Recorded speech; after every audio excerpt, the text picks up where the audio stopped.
Hello everyone, welcome to application. एक बार सभी स्टूडेंट्स बताएंगे ऑडियो वीडियो क्लियर है क्या, फिर क्लास शुरू करते हैं। एक बार जल्दी से बताइए, ऑडियो वीडियो सब क्लियर है क्या?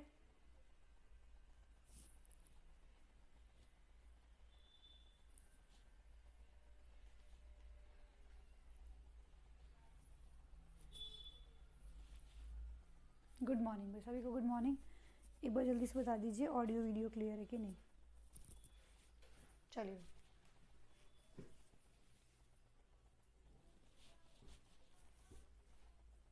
Good morning everyone, good morning, good morning. तो आज आप लोगों का हमें स्टार्ट करना है फ्यूचर कॉन्टिन्यूस, ठीक है ना।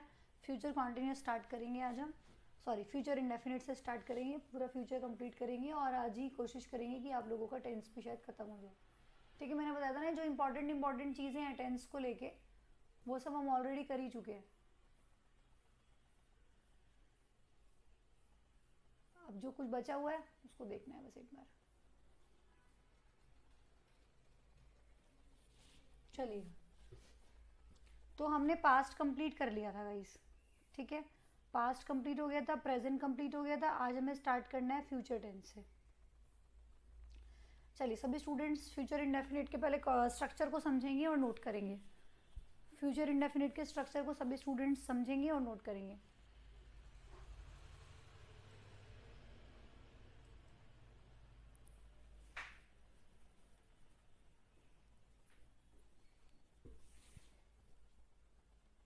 Very nice. चलिए, सब कुछ क्लियर है, आइए क्लास स्टार्ट करते हैं।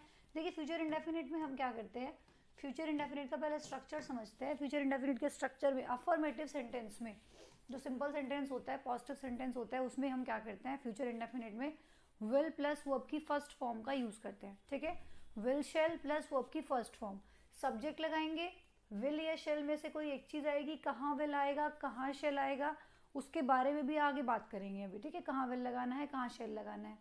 फिर उसके बाद वर्ब की फर्स्ट फॉर्म लगाते हैं और फिर आपका ऑब्जेक्ट आएगा। नेगेटिव सेंटेंस अगर होगा तो इसमें नोट जोड़ देंगे, बाकी सब कुछ एज इट इज रहेगा। इंटेरोगेटिव अगर होता है तो क्या करते हैं, जो हमारी हेल्पिंग वर्ब होती है उसको हम बाहर निकाल के ले आते हैं, तो इसलिए विल शेल आ जाएगा शुरुआत में। फिर आपका सब्जेक्ट नॉट रिक्वायर्ड होगा तो लगाएंगे, नहीं तो नहीं। वर्ब की फर्स्ट फॉर्म और फिर जो भी पार्ट होगा वो, और लास्ट में इंटेरोगेशन का मार्क। ठीक है,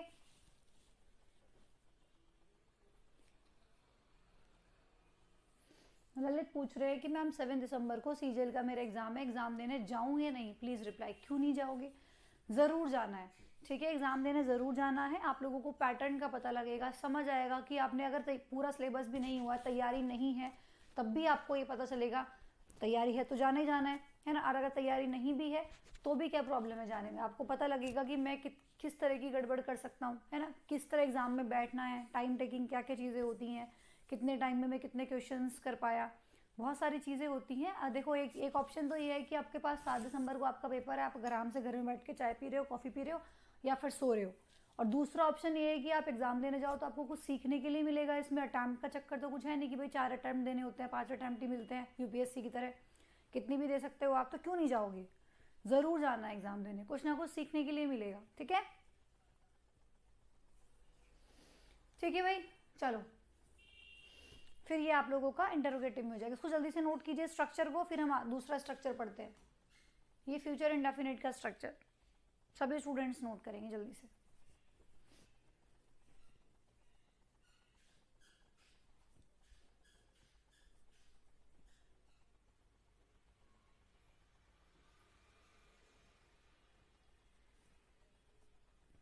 good morning Vimlesh, good morning Lalit, good morning Mikku, good morning Pintu, Rahul, Sunny, सभी को गुड मॉर्निंग। बहुत सारे बच्चे लाइव हैं, सभी को good morning. Good morning everyone.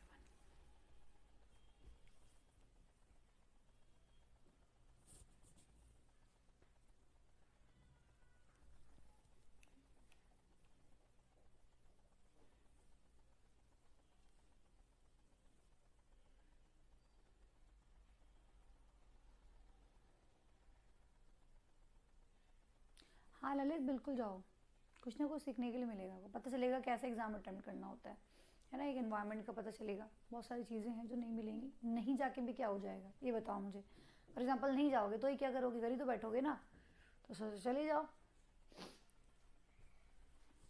चलो नेक्स्ट देखिए फ्यूचर कॉन्टिन्यूस। फ्यूचर कॉन्टिन्यूस में हम क्या करते हैं, फ्यूचर कॉन्टिन्यूस का जो अफर्मेटिव सेंटेंस होता है उसमें हम will shall plus be plus verb में आईएनजी लगाते हैं, ठीक है, will be shall be plus ING. देखो जनरली हम क्या करते हैं, अगर मैं यहाँ पे बात करूँ, जनरली आप लोग अब तक क्या पढ़ते आए हो, बचपन से मैं अगर बात करूँ तो आप ये पढ़ते आए हो कि आई और वी के साथ हम शेल का यूज़ करते हैं, ठीक है, आई और वी के साथ हम शेल का यूज़ करते हैं।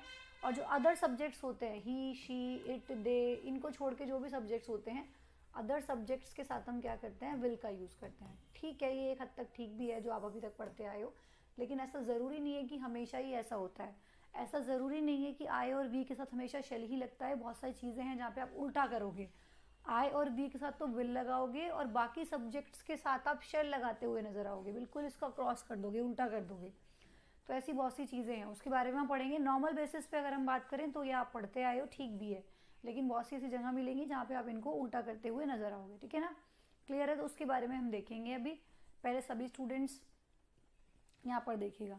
तो हमने फ्यूचर कॉन्टिन्यूस में क्या बताया, will be shall be plus verb में आईएनजी प्लस यहाँ पे जो भी आपका एक्स्ट्रा पार्ट होगा वो आ जाएगा, ठीक है। फिर अगर नेगेटिव सेंटेंस होगा तो कुछ नहीं, बस यहाँ पे नॉट लगा देंगे, will not be shall not be plus verb में आईएनजी तो लगेगा ही लगेगा। आप लोगों को पहले भी बहुत बार आइडिया दिया इस चीज़ का कि कॉन्टिन्यूस वर्ड अगर नज़र आ रहा है तो वर्ब में आईएनजी तो लगेगी ही लगेगी, चाहे वो किसी में भी नज़र आ रहा हो आपको, वर्ब में आईएनजी तो आनी ही आनी है ना, तो ये वर्ब में आईएनजी लगेगा।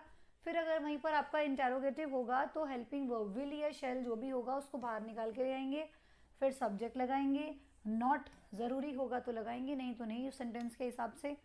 फिर आपका बी लगेगा, ध्यान रखिएगा सिर्फ विल या शेल निकाल के लाना है बाहर, बी को नहीं निकाल के लाना है, बी आपका अंदर ही रहेगा, सब्जेक्ट के बाद ही आएगा, ठीक है। फिर यहाँ पे बी लगेगा, वर्ब में आईएनजी लगेगी और जो ऑब्जेक्ट होगा वो आएगा, और लास्ट में आप लोगों का इंटरोगेटिव सेंटेंस है इसलिए क्वेश्चन मार्क, ठीक है। इसको भी जल्दी से नोट कीजिए। मैंने बोला था ना फ्यूचर को लेके बहुत ज़्यादा कॉन्सेप्ट्स नहीं है। फ्यूचर में आप लोगों को पूरा का पूरा जो इसके अंदर विल शेल सब चीज़ों के बारे में पढ़ते हैं, मॉडल के अंदर पढ़ेंगे। बाकी फ्यूचर में आप लोगों को बस जो कुछ कुछ मेन कॉन्सेप्ट्स है वो सारे एक साथ करा दिए जाएंगे। तो पहले हम फ्यूचर के चारों स्ट्रक्चर्स को समझेंगे, future indefinite, future continuous, future perfect continuous, पूरा फ्यूचर एक साथ करेंगे। चारों के स्ट्रक्चर समझ के फिर इससे रिलेटेड जो भी क्वेश्चंस बन सकते हैं उनके ऊपर बात करेंगे, ठीक है। चलो जल्दी से स्ट्रक्चर नोट करो, फिर हम फ्यूचर परफेक्ट देखते हैं, फ्यूचर परफेक्ट में क्या लगाते हैं।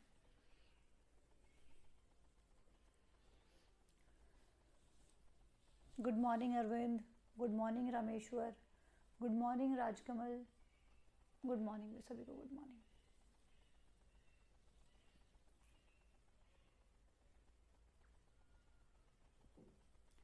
Good morning, good morning, good morning guys.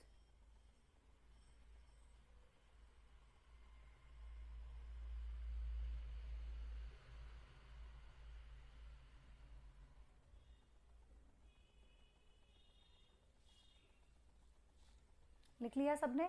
जैसे ही लिख लो give me a thumbs up.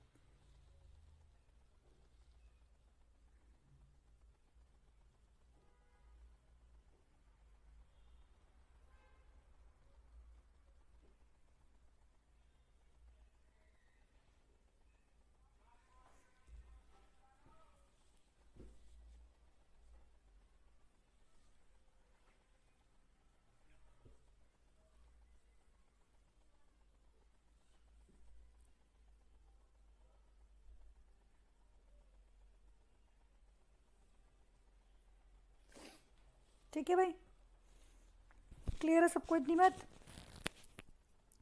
चलिए फिर शुरू करते हैं आगे। फ्यूचर परफेक्ट, फ्यूचर परफेक्ट में देखिए हम क्या लगाते हैं, फ्यूचर परफेक्ट का जो अफर्मेटिव सेंटेंस होता है उसमें हम will shall plus have plus verb की थर्ड फॉर्म का यूज़ करते हैं। देखो प्रेजेंट परफेक्ट था, वहाँ भी आपने थर्ड फॉर्म लगाई थी वर्ब की, है ना, हैज़ हैव प्लस वर्ब की थर्ड फॉर्म। फिर हमने पास्ट परफेक्ट पढ़ा, पास्ट परफेक्ट में आपने हैड प्लस वर्ब की थर्ड फॉर्म, है ना। अब हम यहाँ पे फ्यूचर परफेक्ट पढ़ रहे हैं तो यहाँ पे विल हैव प्लस वर्ब की थर्ड फॉर्म या फिर शेल हैव प्लस वर्ब की थर्ड फॉर्म। तो जब परफेक्ट टेंस होता है ना, उसमें हम वर्ब की थर्ड फॉर्म का यूज़ करते हैं, चाहे वो प्रेजेंट परफेक्ट हो, चाहे वो पास्ट परफेक्ट हो, चाहे वो फ्यूचर परफेक्ट हो, ठीक है। विल हैव, शैल हैव का यूज़ करेंगे। नेगेटिव सेंटेंस होगा तो नोट लगा देंगे, बाकी सब कुछ एज इट इज रहेगा। इंटरोगेटिव सेंटेंस होगा तो विल शैल को बाहर निकाल के लाएंगे। ध्यान रखिएगा हैव को नहीं लेके आओगे, सिर्फ विल शैल बाहर आएगा, फिर सब्जेक्ट लगेगा, उसके बाद हैव लगेगा। जो ये हैव है आपको ये बाहर निकल के नहीं लेके आना है। Subject plus have plus verb की third form plus object plus last में क्वेश्चन मार्क, ठीक है। तो ये आपका फ्यूचर परफेक्ट का स्ट्रक्चर होता है। जल्दी से सभी स्टूडेंट्स इसको नोट कर लेंगे। नहीं यार जी, तभी नहीं आया है, मैं लगातार फॉलोअप कर रही हूँ बट अभी नहीं आया है।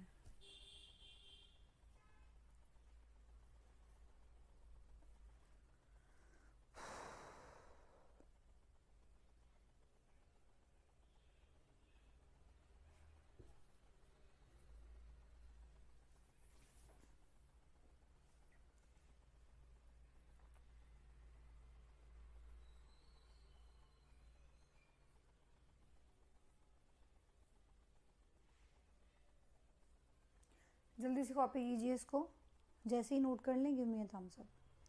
फिर इसके बाद हम फ्यूचर परफेक्ट कॉन्टिन्यूस का स्ट्रक्चर समझेंगे और फिर उसके बाद इनके एग्जांपल्स करेंगे सबके कि कैसे क्वेश्चन यहाँ से बन सकता है। फ्यूचर से आपको बहुत ही कम क्वेश्चन देखने के लिए मिलेगा, सबसे ज़्यादा क्वेश्चन पास्ट से फिर प्रेजेंट से।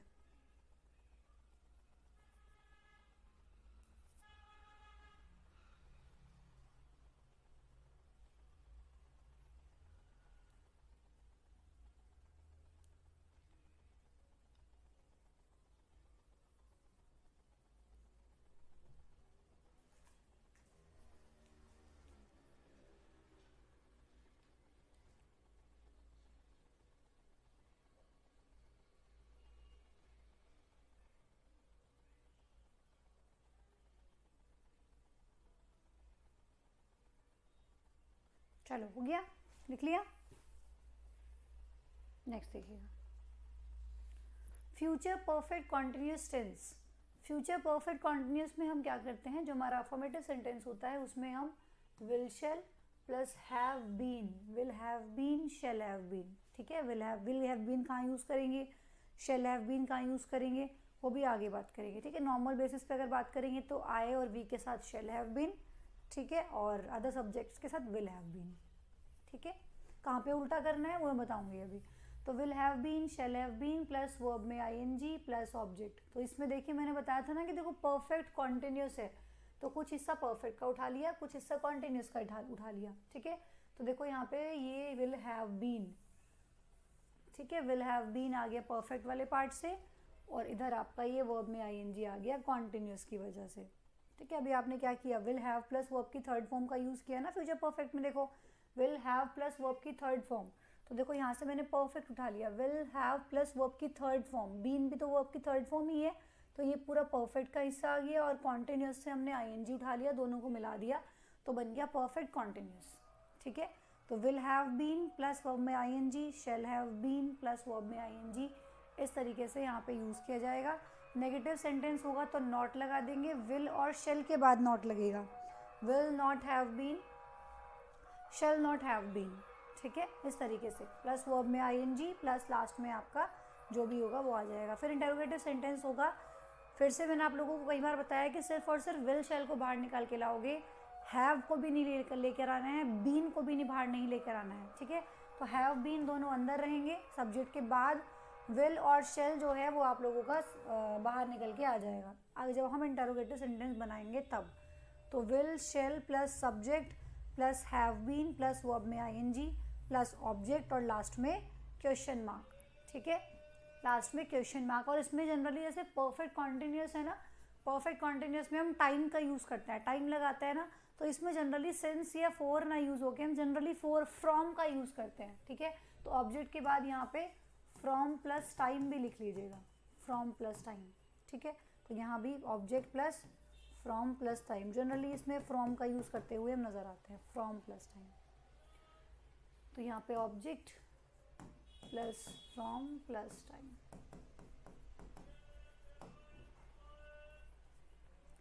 लिख लीजिए।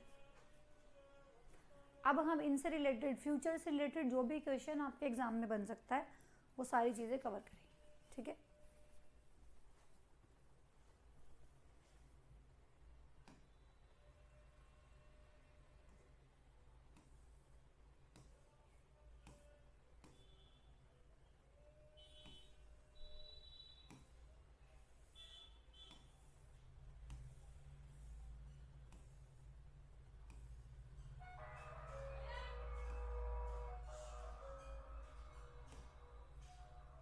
लिख लीजिए।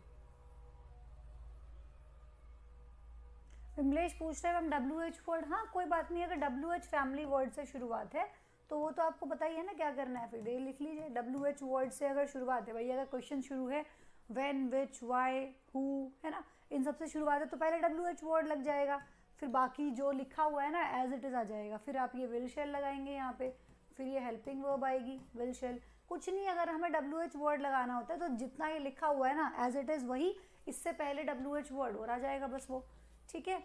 अगर हमें WH फैमिली वर्ड से स्टार्ट करना है, क्वेश्चन फॉर एग्जांपल स्टार्ट है वेयर से, व्हेन से, व्हाई से, तो जो लिखा हुआ है ये ऐसा का ऐसे रहेगा, इससे पहले समझ लो कि WH वर्ड और जोड़ देना है। अब यहाँ पे आपने विल शेल प्लस जितना भी ये ऊपर लिखा हुआ है ना सब कुछ सेम बिल्कुल आ जाएगा, ठीक है।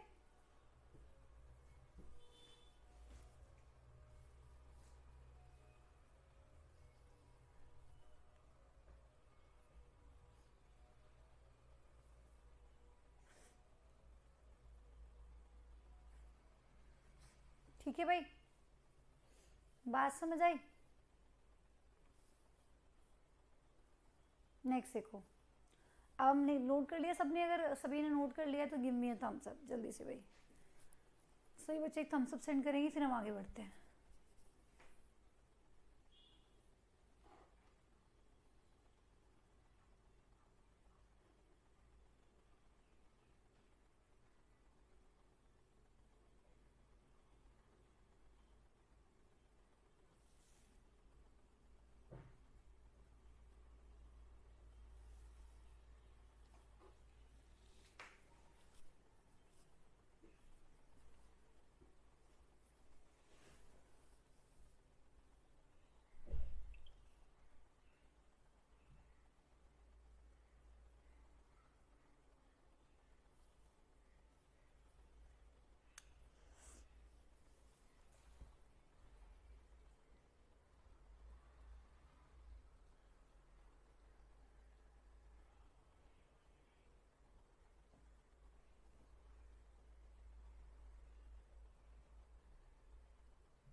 हो गया।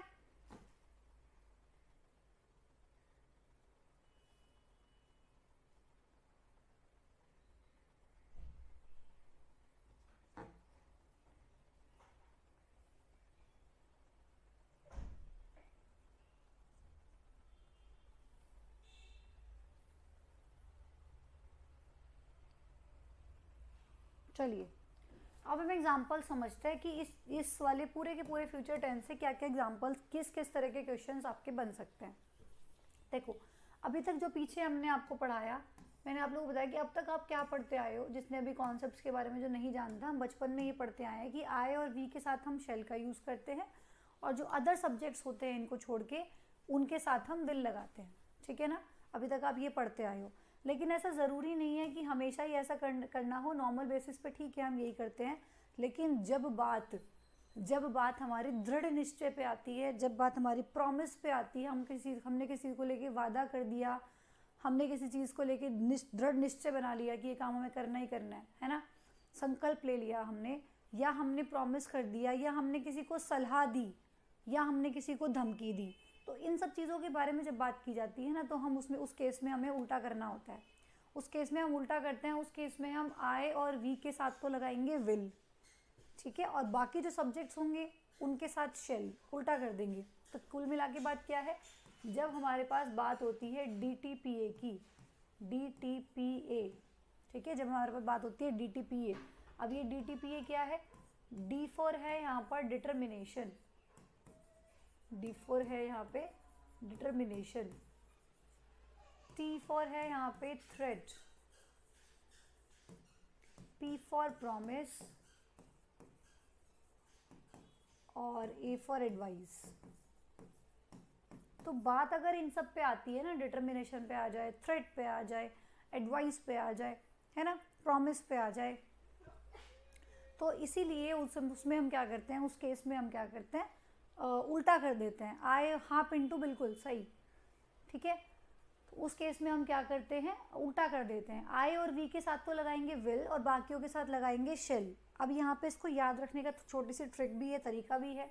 DTPA determination, threat, promise, advice, इसको आप देखिए कैसे याद रख सकते हैं। आप इसको ऐसे याद रखिए, दिल तो पागल है, दिल तो पागल, दिल तो पागल है नहीं है, ठीक है, ऐसे हम फ्लो में बोल देते हैं ना, दिल तो पागल है, तो ए पढ़िए आप, इसको बस इतना करना है, ठीक है।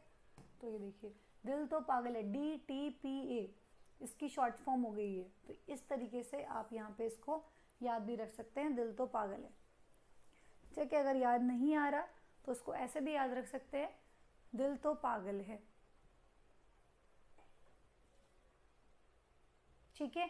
अब डिटर्मिनेशन का मतलब क्या होता है इसमें, डिटर्मिनेशन का मतलब होता है दृढ़ निश्चय, लिख लीजिए हिंदी मीनिंग भी, दृढ़ निश्चय, किसी काम को करने की ठान लेना।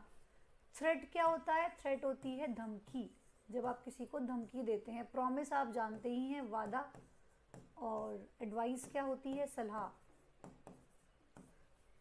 ठीक है भाई, लिख लो जिसको नहीं पता। हाँ जी अनुज, फ्यूचर टेंस चल रहा है, जल्दी से आ जाएंगे सभी स्टूडेंट्स।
लिख लीजिए फटाफट से।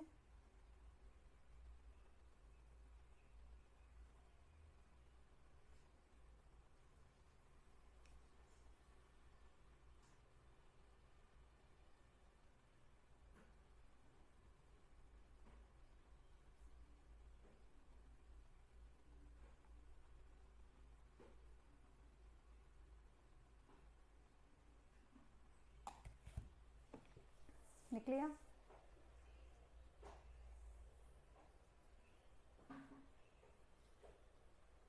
ठीक है। चलो, तो हमें उल्टा करना है उस केस में। अब देखो यहाँ पे प्रॉमिस की बात हो रही है ना, यहाँ पे क्या हो रही है, प्रॉमिस की बात हो रही है कि मैं वादा करता हूँ कि मैं तुम्हें पे कर दूंगा।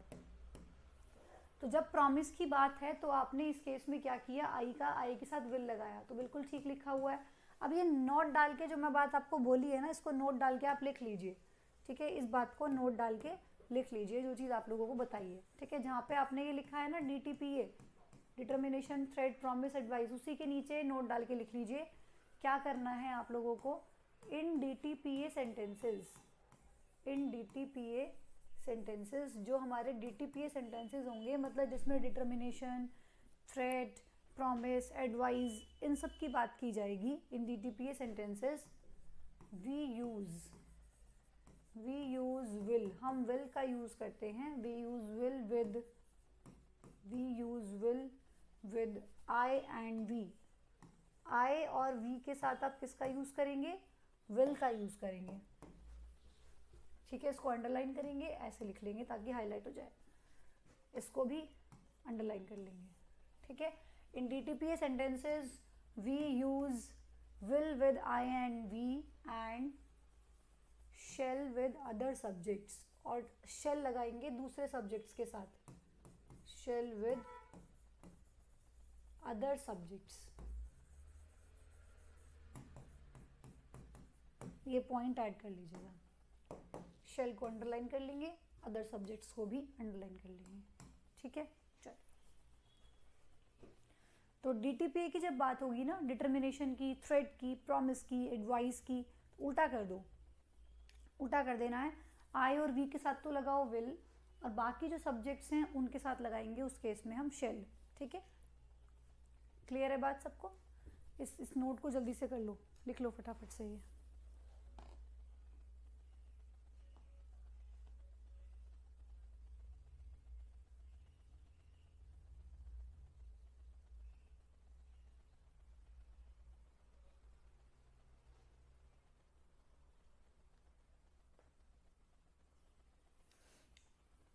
ठीक है, चाहो तो आप यहाँ ब्रैकेट में लिख भी सकते हो शॉर्ट करके कि आई और वी के साथ, इस केस में डीटीपी के केस में आई और वी के साथ विल लगाएंगे। इसी के, इस जो सेंटेंस लिखा हुआ है, ये नोट लिखा हुआ है, इसी को शॉर्ट में लिखा है। ठीक है, और बाकी सब्जेक्ट्स के साथ, अदर सब्जेक्ट्स के साथ शेल का यूज़ करेंगे, पर्टिकुलर जब हम इस तरह की बात कर रहे होंगे। ठीक है भाई, तो ये चीज़ आप लोगों को ध्यान रखनी है, इसको ऐसे लिख लीजिए। चल,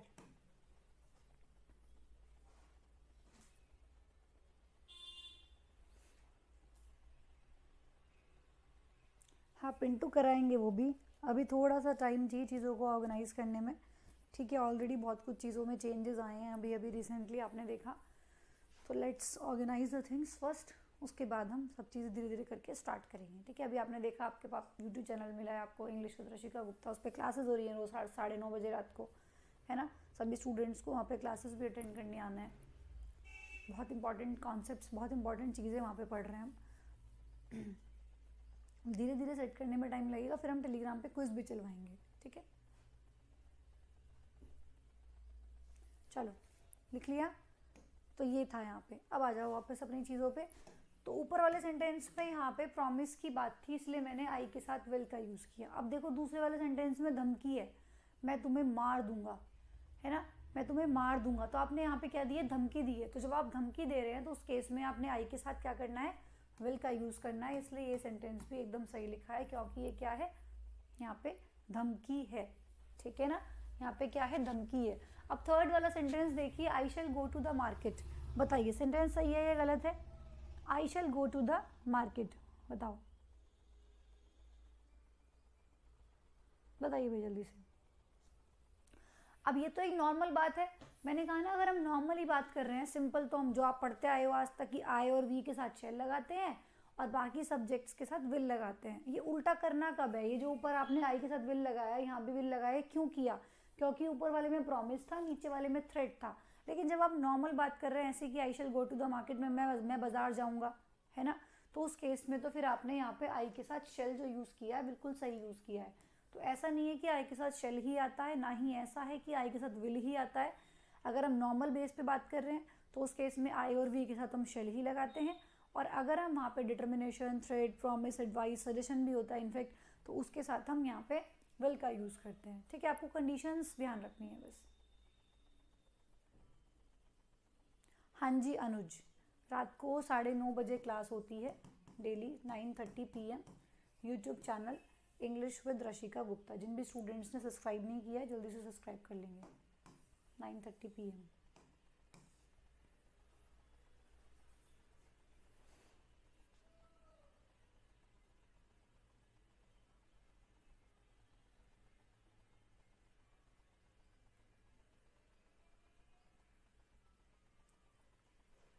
ठीक है, चलिए अब नेक्स्ट देखो, ही will be playing darts. He will be playing darts, darts game होता है डार्ट, तो वो क्या खेल रहा होगा, डार्ट्स खेल रहा होगा। तो ये एक नॉर्मल बात है, ठीक है, एक नॉर्मल सेंटेंस का है मैंने कि वो डार्ट्स खेल रहा होगा, ही विल बी प्लेइंग डार्ट्स, तो बिल्कुल सही है, मैंने ही के साथ विल का यूज़ किया जैसे हम करते हैं नॉर्मली, नॉर्मल सेंटेंस है एक, तो इसलिए बिल्कुल ठीक लिखा हुआ है। कौन सा टेंस बनाया है हमने, ये फ्यूचर कॉन्टिन्यूस। फ्यूचर कॉन्टिन्यूस में देखो हम विल बी प्लस आईएनजी का यूज़ करते हैं, ठीक है, तो यहाँ पे देखो will be shall be plus ING लगाते हैं ना, तो he will be playing darts, बिल्कुल ठीक लिखा हुआ है। क्लियर है बात?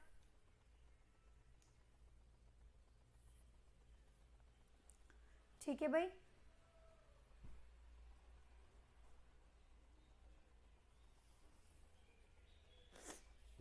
ठीक है,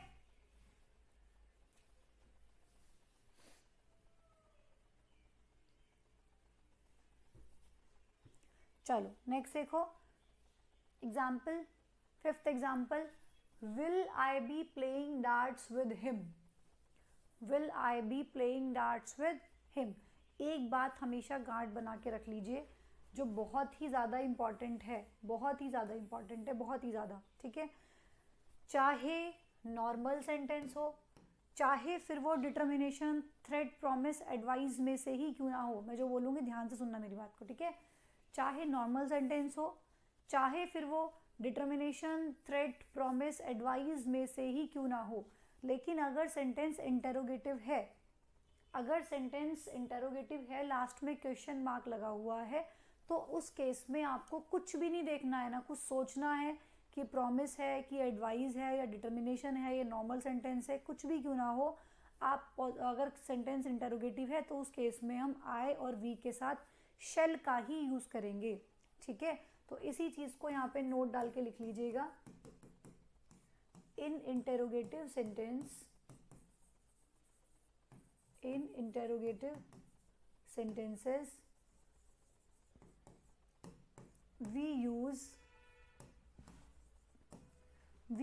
shall, हम shall का यूज़ करते हैं with I and we, I और we के साथ हमें shall का ही यूज़ करना है, तो ये चीज़ बहुत इंपॉर्टेंट है जो आपको ध्यान रखनी है। फिर आपको कुछ नहीं देखना है उस केस में कि डिटर्मिनेशन है, प्रॉमिस है, थ्रेट है, कि एडवाइस है, क्या है, फलाना है, जो भी है, ठीक है, अगर आई और वी नज़र आ रहा है और साथ में क्वेश्चन मार्क लगा हुआ है लास्ट में, तो आंख बंद करके शेल लगा देना, ठीक है, शेल ही लगेगा। तो यहाँ पे देखो लास्ट में क्वेश्चन मार्क लगा हुआ है, तो will I B playing darts with him नहीं होगा, shall I B playing darts with him होगा। आई के लिए किसका यूज़ करेंगे, शेल का, विल नहीं, क्योंकि सेंटेंस इंटेरोगेटिव है, तो यहाँ पे विल को हटा के हम शेल का यूज़ करेंगे। बहुत इंपॉर्टेंट पॉइंट है, यहाँ से बहुत बार आपकी एरर पूछी भी गई है, बच्चों को जनरली भूल जाते हैं कि ऐसा करना है और वो गलत हो जाता है फिर, ठीक है, ये आपका क्वेश्चन टैग में जब मैं चैप्टर कराऊंगी वहाँ भी बहुत काम आएगा, क्वेश्चन टैग में बच्चे गलत क्वेश्चन टैग बना देते हैं, ठीक है, तो ये पॉइंट आपको ध्यान रखना है। नेक्स्ट देखिए, ही will be playing darts from Monday next, बताओ सही है कि गलत सेंटेंस है, ही will be playing darts from Monday next, बताओ भाई,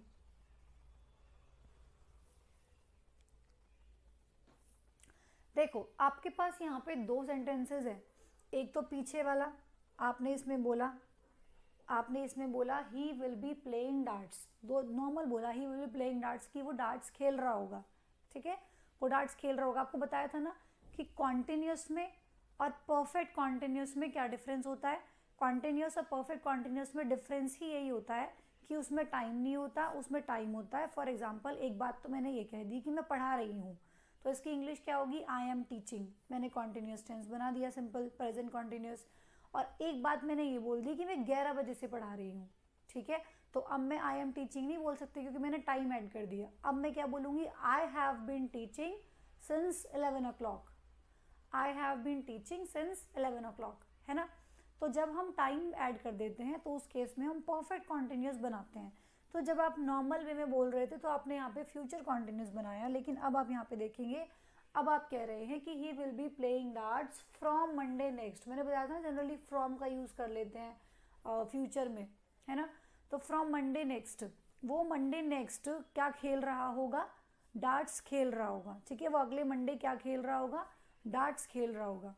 तो यहाँ पे टाइम ऐड होने की वजह से, ठीक है, यहाँ पे उसको हम फ्यूचर कॉन्टिन्यूस में नहीं बनाएंगे, यहाँ पे विल भी नहीं आएगा, ठीक है।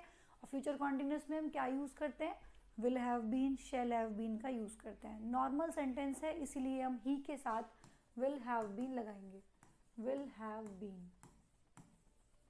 ही will have been playing darts from Monday next. बताओ किसी को कोई प्रॉब्लम है इस सेंटेंस में, समझ आया क्यों लगाया यहाँ पे विल हैव बीन? ठीक है भाई, बताओ जल्दी से, बताओ किसी को कोई प्रॉब्लम है?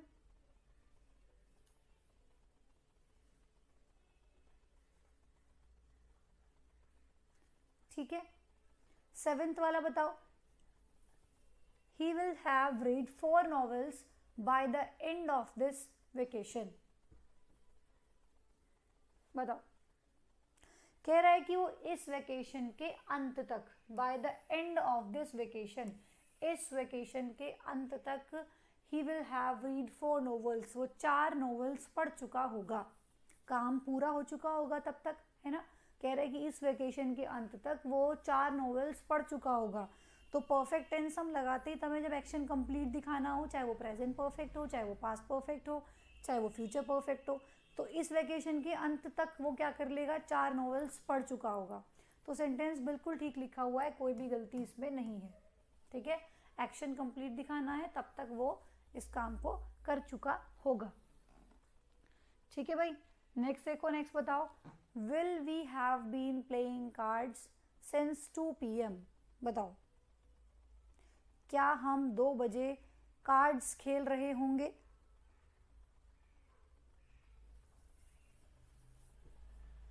सिंस 2 PM है ना, टाइम मेंशन है।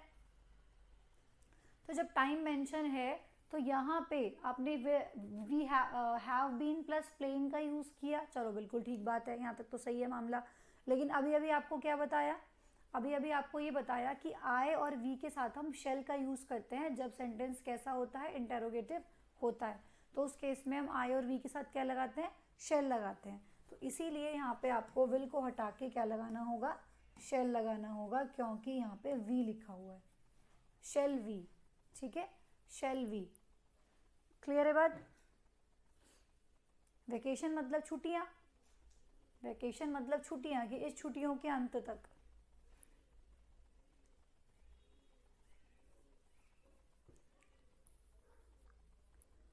क्लियर है भाई सबको बात? जल्दी से नोट कीजिए, फिर आगे बढ़ जाते हैं।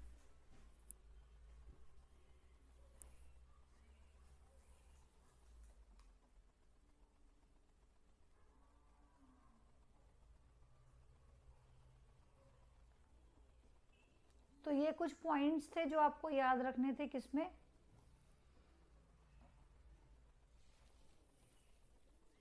फ्यूचर को लेके। ठीक है, ये कुछ पॉइंट्स थे, मैंने आप लोगों को बताया ना कि यहाँ से कुछ भी ऐसा नहीं है जो कॉन्सेप्चुअल हो। जैसे आपने देखा कि प्रेजेंट के टेंस, प्रेजेंट में आपने बहुत सारे कॉन्सेप्ट्स पढ़े, प्रेजेंट इंडेफिनिट में अलग, प्रेजेंट कॉन्टिन्यूस के कॉन्सेप्ट्स थे, दो दो टेंस को उठाया, फिर उनके कॉन्सेप्ट्स करे, कॉन्सेप्ट नंबर 1, कॉन्सेप्ट नंबर 2, ऐसे करके फिर पास्ट किया, तो वहाँ भी हमने कॉन्सेप्ट्स करे अलग अलग। लेकिन अगर हम फ्यूचर की बात करेंगे तो फ्यूचर में कोई कॉन्सेप्ट नहीं है, बस ये DTPA वाला जो आपको कराया है ये इंपॉर्टेंट पॉइंट था। बाकी यहाँ से कोई क्वेश्चन फ्यूचर से नहीं बनता, बस आपको बनाना आना चाहिए। तो जो चीज़, जो पॉसिबिलिटी थी वो मैंने आप लोगों को बता दी। एक इसमें क्या पॉइंट सबसे इंपॉर्टेंट याद रखना है कि आई और वी के साथ इंटरोगेटिव सेंटेंस में आप शेल का ही यूज़ करेंगे। यहाँ पे देखो टाइम मेंशन है तो हमने इसको परफेक्ट कॉन्टिन्यूस बना दिया, विल बी को हटा के विल हैव बीन लगा दिया। इस तरह के छोटे छोटे पॉइंट्स है जो आपको पता होने चाहिए कि किस में क्या लगाना है। यहाँ पे एक्शन कंप्लीट हो चुका है तो हमने फ्यूचर परफेक्ट बनाया। ठीक है, और इन दोनों टेंस में वी है, एक में आई है, एक में वी है, तो दोनों में यहाँ पे शेल आना ज़रूरी है। ठीक है भाई, ठीक है। नहीं ऋषि, अगर सेंटेंस इंटेरोगेटिव है तो उस केस में शेल ही लगेगा। ठीक है, अगर सेंटेंस इंटेरोगेटिव है तो आप विल का यूज़ कर ही नहीं सकते। ठीक है, शेल ही लगाना है, चाहे फिर वो फ्यूचर इंडेफिनिट हो, चाहे फिर वो फ्यूचर कॉन्टिन्यूस हो। ज़रूरी नहीं है कि फ्यूचर कॉन्टिन्यूस की बात हो, चाहे वो फ्यूचर परफेक्ट हो। अगर इंटेरोगेटिव सेंटेंस है तो आई और वी के साथ शेल ही लगेगा। ठीक है, क्लियर है?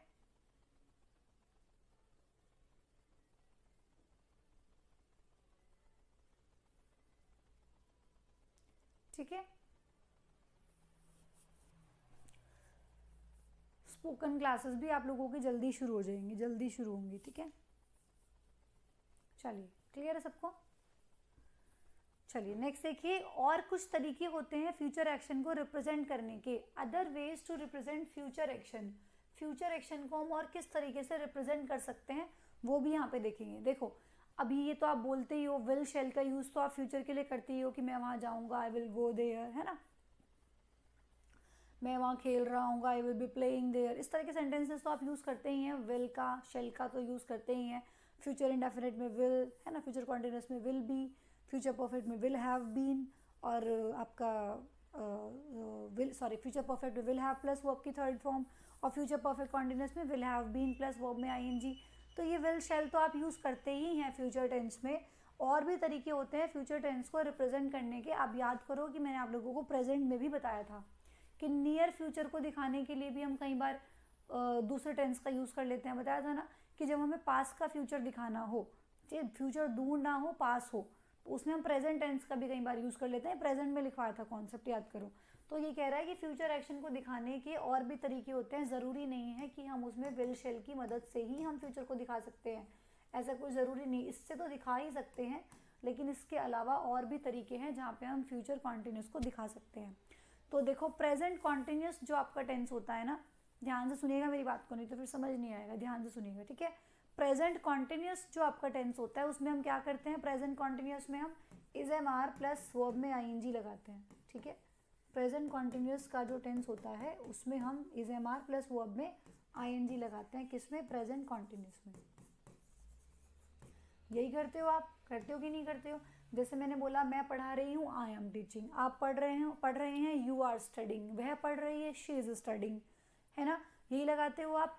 लेकिन आपने देखा होगा कि कई बार हम क्या करते हैं, ऐसे बोल देते हैं किसी को। ऐसे मेरा दोस्त पूछा कब आएगा तू, यार मैं कल आ रहा हूँ, कल आऊँगा नहीं, हम ऐसे भी बोल देते हैं मैं कल आ रहा हूँ, मैं कल दिल्ली जा रहा हूँ, मैं कल मुंबई जा रहा हूँ, है ना, ऐसे बोलते हो कि नहीं बोलते हो। आप ऐसे ना बोल के कि मैं कल दिल्ली जाऊँगा, मैं कल मुंबई जाऊँगा। अब जब पास में ही आपको कोई काम करना होता है, जल्दी ही कोई काम करना होता है, तो आप बोलते हो कि मैं आ रहा हूँ, मैं जा रहा हूँ। फॉर एग्जाम्पल आप किसी के घर जा रहे हो, वो आपसे फ़ोन करके पूछता है कि भाई कहाँ रह गया, इतनी देर से इंतजार करो, बस बस आ रहा हूँ, है ना। तो इस तरीके से, तो मतलब फ्यूचर को दिखाने के लिए भी हम क्या करते हैं, कई बार प्रेजेंट कॉन्टिन्यूस का यूज़ कर सकते हैं। क्या कुल मिला के बात ये है। तो फ्यूचर एक्शन को दिखाने के लिए हम प्रेजेंट कॉन्टिन्यूस टेंस का भी यूज़ कर सकते हैं। तो इसका मतलब प्रेजेंट कॉन्टिन्यूस का जो अपना यूज़ होता है वो तो होता ही होता है कि हम पढ़ रहे हैं, हम खा रहे हैं, जो काम अभी आप कर रहे हो उसको दिखाने के लिए तो प्रेजेंट कॉन्टिन्यूस होता ही है। लेकिन प्रेजेंट कॉन्टिन्यूस टेंस कई बार फ्यूचर एक्शन को दिखाने के लिए भी काम आता है कि मैं कल दिल्ली जा रहा हूँ, मैं कल अपनी मौसी के घर जा रहा हूँ, है ना।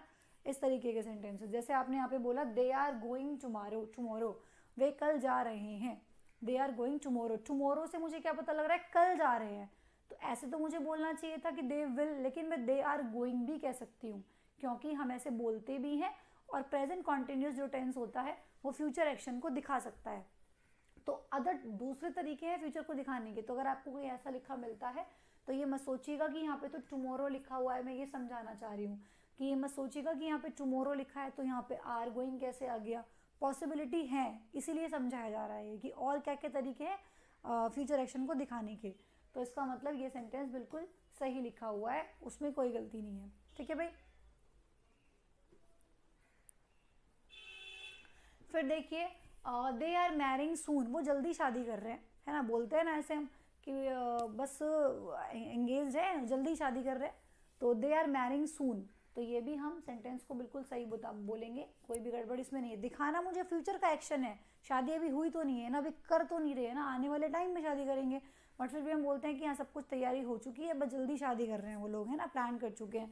तो ये सेंटेंस भी सही है। तो फ्यूचर कॉन्टिन्यूस का यूज़ इसका मतलब हम करते हैं, है ना, कैसे, दिखाने के लिए फ्यूचर एक्शन को प्रेजेंट कॉन्टिन्यूस का यूज़ हम करते हैं। PM leaves for China next week, अगले हफ्ते जो पीएम है, बताया था ना, देखो याद करो, ये जब मैंने आप लोगों को प्रेजेंट इंडेफिनिट और प्रेजेंट कॉन्टिन्यूस का स्ट्रक्चर समझाया था, उसके बाद कॉन्सेप्ट्स कराए थे, वहाँ भी ये चीज़ समझाई थी कि जब ऑफिशियल प्लान वर्क होता है तो नियर फ्यूचर को दिखाने के लिए हम प्रेजेंट इंडेफिनिट टेंस का यूज़ करते हैं। बताया था ना कि नियर फ्यूचर को दिखाने के लिए हम प्रेजेंट इंडेफिनिट टेंस का यूज़ करते हैं, बस वही कहानी है यहाँ भी, है ना। यहाँ भी वही कहानी है कि नियर फ्यूचर अगले ही हफ्ते तो जा रहे हैं, ठीक है, अगले हफ्ते की बात हो रही है। तो नियर फ्यूचर को दिखाने के लिए देखो आपने, ये तो मैंने ऑलरेडी लिखवा भी रखा है आपको, हमने यहाँ पे प्रेजेंट इंडेफिनिट का यूज़ किया। इसका मतलब फ्यूचर दिखाने के लिए फ्यूचर का तो यूज़ हम करते ही हैं, विल शैल का यूज़ तो हम करते ही हैं, साथ ही साथ प्रेजेंट कॉन्टिन्यूस का भी यूज़ कर सकते हैं और प्रेजेंट इंडेफिनिट का भी यूज़ कर सकते हैं, ठीक है, नियर फ्यूचर को दिखाने के लिए। तो ये सेंटेंस भी सही है।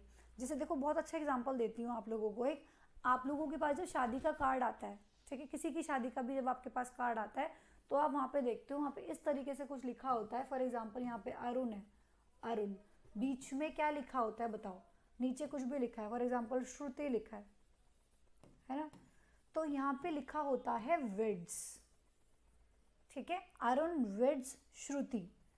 अब शादी हुई तो नहीं है, शादी अभी हुई थोड़ी है, आपके पास तो कार्ड आया है अभी, फिर भी यहाँ पे वेड्स क्यों लिखा है, विल वेड क्यों नहीं लिखा कि भाई अरुण शादी करेगा श्रुति से। तो फिर तो यहाँ से होना चाहिए था कि अरुण, यहाँ पे विल वेड होना चाहिए था, अरुण विल वेड श्रुति, अरुण शादी करेगा श्रुति से। पर फिर भी आपने यहाँ पे क्या किया, विल वेड ना लिख के वेड्स लिखा ना, वेड्स लिखा होता है कि नहीं होता है ना। तो यहाँ पे हमने फ्यूचर को दिखाने के लिए देखो प्रेजेंट का यूज़ कर रखा है, वेड्स, है ना, तो वही तो है, नियर फ्यूचर है, फिर भी हमने लीव्स लगा रखा है। अब शादी का कार्ड आपके पास आ गया, इसका मतलब शादी होने वाली है। कार्ड तो तभी आता है ना, भले ही शादी 2 साल पहले फिक्स हो जाए, लेकिन 2 साल पहले कार्ड तो नहीं आता ना, कार्ड तो कुछ टाइम पहले ही आता है। तो नियर फ्यूचर हुआ कि नहीं हुआ बताओ। फॉर एग्जाम्पल 15 दिसंबर की शादी है, तो आपके पास ज़्यादा से ज़्यादा 5 दिसंबर को कार्ड आ जाएगा और हद मार के 1 दिसंबर को आ जाएगा और हद मार के 25 से 30 नवंबर के बीच में आ जाएगा। फिर भी शादी तो पास में ही है बहुत, है ना, इसीलिए नियर फ्यूचर को दिखाने के लिए हम वेड्स का यूज़ कर सकते हैं, इसीलिए हम वहाँ पे वेड्स लगाते हैं। जो आपका शादी के कार्ड में लिखा देखते हो ना, ये वेड्स वो, तो हमने देखो यहाँ भी तो फ्यूचर दिखाने के लिए प्रेजेंट यूज़ किया, बहुत अच्छा एग्जाम्पल है इसका।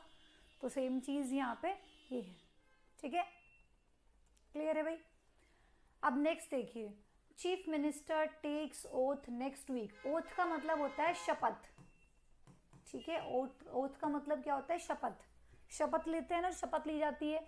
तो वो यही कह रहा है कि जो चीफ मिनिस्टर है वो अगले हफ्ते शपथ लेंगे, वो अगले हफ्ते शपथ लेंगे। तो पास का टाइम है, नेक्स्ट वीक ही लिखा है, तो नियर फ्यूचर को दिखाने के लिए हम प्रेजेंट इंडेफिनिट टेंस का यहाँ पे यूज़ कर रहे हैं। तो जो टेक्स यहाँ पे लिखा हुआ है बिल्कुल ठीक लिखा हुआ है, सेंटेंस एकदम करेक्ट है कि जो चीफ मिनिस्टर है टेक्स ओथ नेक्स्ट वीक। ये मैंने आप लोगों को प्रेजेंट में भी कॉन्सेप्ट लिखवाया था, है ना, कि नियर फ्यूचर को दिखाने के लिए हम प्रेजेंट का यूज़ करते हैं, प्रेजेंट इंडेफिनिट टेंस का यूज़, ठीक है। चलो फटाफट से लिख लो इसको, अब फिर आगे क्या आप लोगों का टेंस कंप्लीट हो गया। आपको इस बात की जान के खुशी होगी कि टेंस कंप्लीट हो गया, क्योंकि देखिए इससे नेक्स्ट स्लाइड जो है वो प्रैक्टिस स्लाइड है, जिसको हम कल करेंगे, ठीक है। तो आप लोगों का टेंस चैप्टर जो है वो ख़त्म हो गया है, कल हम टेंस की प्रैक्टिस करेंगे, ठीक है, कल हम लोग टेंस की प्रैक्टिस करेंगे और फिर चैप्टर को कल फिनिश करके नेक्स्ट क्लास में फिर हम वोकैबलरी का सेशन करेंगे और उसके बाद फिर कुछ वोकैबलरी के सेशंस करने के बाद न्यू चैप्टर स्टार्ट करेंगे, ठीक है भाई, क्लियर बात हुई सबको। चलो जल्दी से इसको लिख लीजिए फटाफट से।